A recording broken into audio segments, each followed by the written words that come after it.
y se quiere poner, diríamos, en la presencia de que toda la sociedad pueda disfrutar, pues él nos presta un servicio impagable. Enhorabuena. Quiero felicitar también a don Felipe Arias, porque me parece que en este momento debemos reconocer y animar a los que tienen vocación política.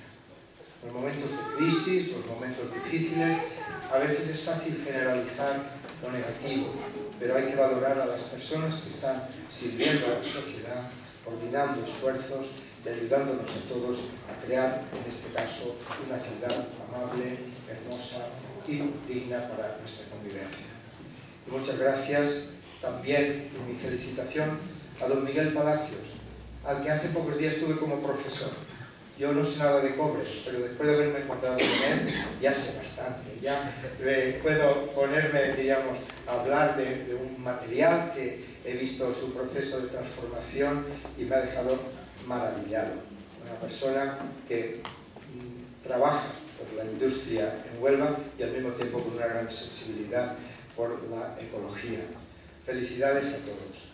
Creo que nuestra beca es un reconocimiento a vuestra labor, a vuestro servicio, y nos sentimos muy orgullosos de contar con vuestra presencia y vinculación al Colegio Mayor San Pablo. Y como no, felicitar y agradecer sinceramente a los homenajeados que ya están jubilados, a doña Carmen, a doña Lola y a don Manuel.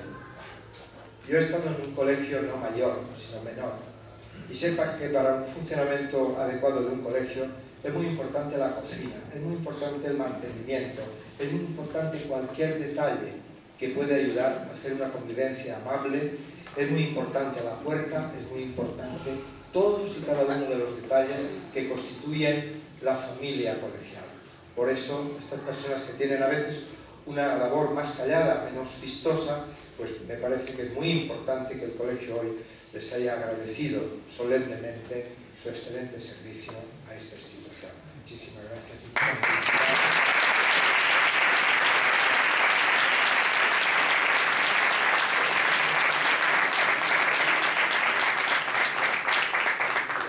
Finalmente, queridos colegiales, los que dejáis el colegio y los que seguís estudiando, simplemente un pequeño consejo, no mío, sino de una mujer extraordinaria, que es el Papa San Juan Pablo la nombró patrona de Europa, porque de alguna manera sintetizaba pues todos los dramas, todas las esperanzas y también todos los valores del siglo pasado. Es Edith Stein.